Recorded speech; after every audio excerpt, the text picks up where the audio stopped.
Hi hello welcome to Indian media. నేను మీ రాకేష్. ఈరోజు ఢిల్లీలో ప్రధాని నరేంద్ర మోడీని మన రేవంత్ రెడ్డి సారును బట్టి విక్రమార్క సార్ ఇద్దరు కలిసిన తర్వాత వాళ్ళు అడిగినటువంటి అంశాలు ఏమున్నాయి అని చూసినట్లయితే ముఖ్యంగా తెలంగాణకు 25 లక్షల ఇండ్లు మంజూరు చేయాలని కోరినము అని బట్టి విక్రమార్క సార్ చెప్తా ఉన్నాడు.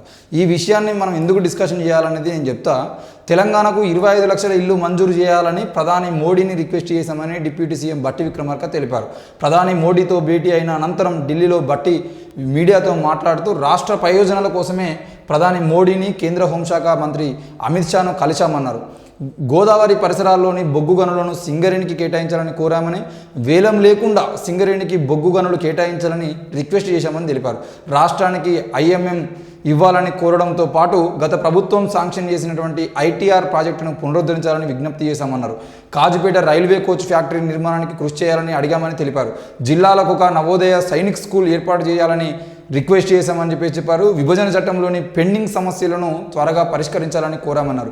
రాష్ట్ర రహదారులను జాతీయ హైవేలుగా మార్చాలని ప్రధాని మోడీని కోరామని తెలిపారు. తెలంగాణను డ్రగ్ ఫ్రీ స్టేట్గా మార్చాలని కేంద్ర హోంశాఖ మంత్రి అమిత్ షాను కోరామని చెప్పారు.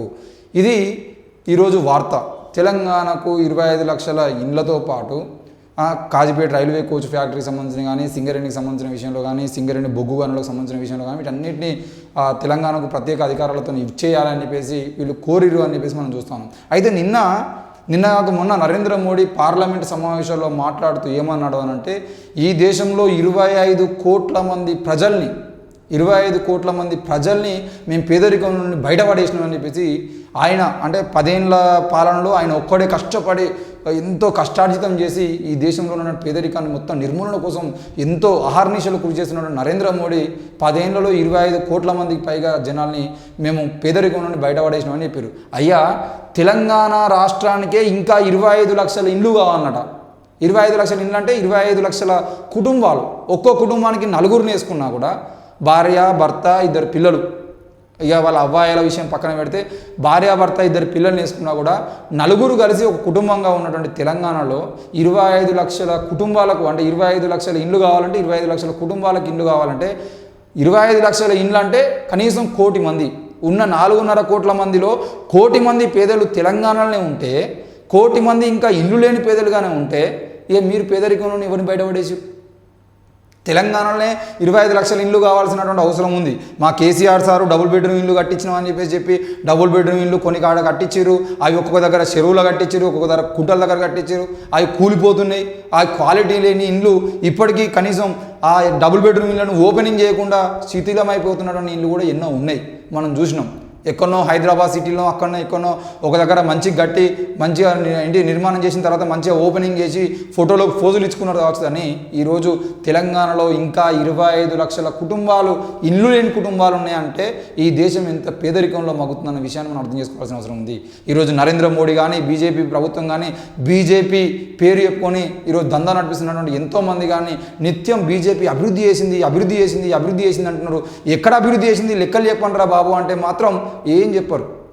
రామ మందిరం పేరుతోని ఓట్లు అడుకోవడానికి ప్రయత్నం చేస్తే రాముడు ఈరోజు మీకు వ్యతిరేకంగా దేశంలో ఎక్కడ రామాలయాలు ఉన్నాయో అక్కడ మొత్తం బీజేపీ అవుట్. బీజేపీ గెలవలేదు అని అంటే ఈరోజు రాముడు మీ వైపు లేడు అని కూడా పార్లమెంట్లో ఎంతోమంది ఎంపీలు, నిన్న కేరళకు సంబంధించిన ఎంపీ కూడా క్లియర్గా రాముడు మీతో లేడు, రామునికి బీజేపీకి సంబంధం లేదని చెప్పడం జరిగింది. ఎందుకు చెప్తున్నారు ఇట్లా అంటే, రాముని పేరు అడ్డం పెట్టుకొని ఓట్లాడుకునేటువంటి పరిస్థితికి బీజేపీ దిగజారింది. ఎన్నో ఏళ్ల నుండి బీజేపీ చేస్తున్నది అదే.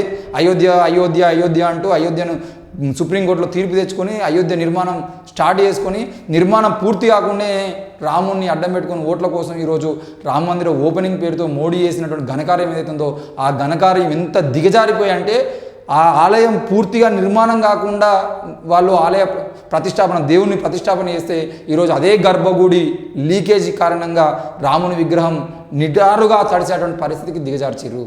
మరి ఎందుకు బీజేపీ ఈరోజు ఆనాడు పీఠాధిపతులు వద్దంటున్నా కూడా నరేంద్ర మోడీ కార్యక్రమాన్ని చేసేది ఉంటే ఎందుకు ఈరోజు హిందూ నాయకులు ఎంతమంది ఉన్నా ఒక్కరు కూడా ప్రశ్నించే పరిస్థితి చేయలేకపోయారు? ఈరోజు పార్లమెంట్ సాక్షిగా నరేంద్ర మోడీ మేము తెలంగాణనే కాదు దేశవ్యాప్తంగా ఉన్నటువంటి ఎన్నో కోట్ల మందిని మేము పేదరికంలోకి బయటపడేసినామంటే, మరి పేదరికంలోకి బయటపడేసిన వాళ్ళైతే 25 లక్షల కుటుంబాలకు ఇంకా ఇల్లు ఎందుకు లేవు? ఇట్లా అన్ని రాష్ట్రాల లెక్క తీసేది ఉంటే ఉన్న 110 కోట్లు 120 కోట్లలో దాదాపుగా 50 కోట్ల మందికి ఇండ్లు చక్కగా లేవు, బతకడానికి ఉపాధి లేదు, బతకడానికి ఉద్యోగాలు లేవు, చదువుకున్న వాళ్ళకి కూడా ఉద్యోగాలు లేనటువంటి పరిస్థితి, ఉపాధి లేనటువంటి పరిస్థితి. ఇంకా ఎందుకు తెలంగాణ ఇంతగానో అభివృద్ధి చెందిందంటే, తెలంగాణ దేశవ్యాప్తంగా అభివృద్ధి చెందిందంటే మా తెలంగాణ రాష్ట్రం నుండి ఇంకా ఎందుకు దుబాయ్కి వలసపోతున్నారని చెప్పేసి మేము అడుగుతా ఉన్నాం. దయచేసి పార్లమెంట్లో నరేంద్ర మోడీతో పాటు బీజేపీ ఎంపీలు వేస్తున్నటువంటి ఉపన్యాసాలు ఏవైతే ఉన్నాయో ఆ ఉపన్యాసాల్లో నిజం లేదనే విషయాన్ని మేము చెప్పాలని ప్రయత్నం చేస్తున్నాం. నిజంగా వాళ్ళు వచ్చినప్పటి నుండి ధరల పెరుగుదల గురించి కానీ, పెట్రోల్ రేట్ల పెరుగుదల గురించి కానీ, కూరగాయల దగ్గర నుండి అన్నిటి రేట్లు పెరుగుతూ ఉంటే అభివృద్ధి అని చెప్పి చెప్తున్నారు.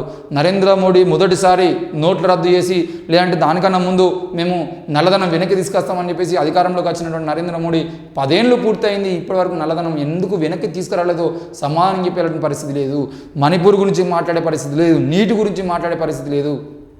ఈరోజు మహారాష్ట్ర ఎంపీ నీట్ పేపర్ల గురించి ప్రశ్నిస్తే నీట్ పేపర్ల గురించి సమాధానం చెప్పేటువంటి పరిస్థితి లేదు. మరి ఇన్ని లీకేజీలు ఎయిర్పోర్టులలో కొత్తగా నిర్మాణం చేసినటువంటి ఎయిర్పోర్టు లీకేజీ, రామాలయం అయోధ్య రామాలయం పేరుతోని ఈరోజు ఎన్నో ఏళ్ళుగా బీజేపీ పార్టీ బతుకుతున్నది అయోధ్య రామాలయం పేరుతోని. ఆ అయోధ్య రామాలయం leakage, neat paper leakage, net paper leakage ఈరోజు మొత్తం దేశవ్యాప్తంగా విద్యార్థులందరూ రోడ్ల మీద తీసుకొచ్చినటువంటి నరేంద్ర మోడీ ఇంకెప్పుడు నోరు విప్పుతాడు, ఇంకెప్పుడు ఆయన మౌనాన్ని వీడుతాడు అని చెప్పేసి మేము అడుగుతా ఉన్నాం. తెలంగాణకు 25 లక్షల ఇండ్లు ఈరోజు ప్రభుత్వం లెక్కల ప్రకారంగానే 25 లక్షల ఇండ్లు అవసరం ఉన్నాయి, కానీ కావాల్సినవి 50 లక్షల ఇండ్ల వరకు ఉన్నాయి. అసలు ఎవరున్నారు? ఈ 10 ఏళ్లలో కేసీఆర్ ప్రభుత్వం చేసినటువంటి ఘనకార్యం లేదు, నరేంద్ర మోడీ చేసిన ఘనకార్యం లేదు, ఏం లేదు. పేదరికం పెరిగిపోయింది తప్ప పేదరికం తగ్గడానికి వీళ్ళు చేసినటువంటి ప్రణాళికలు ఏమీ లేవు. కాబట్టి దయచేసి ఇప్పటికైనా నరేంద్ర మోడీ గారు ఇంకో 5 ఏళ్ల పాటు మీ ప్రభుత్వం అధికారంలో ఉంటుంది కాబట్టి పేదరిక నిర్మూలన కోసం మీరు తప్పకుండా ఆలోచన చేయాలని చెప్పేసి మేము కోరుతా ఉన్నాం. చూస్తున్నామని ఎన్ఎన్ మీడియా. Thank you.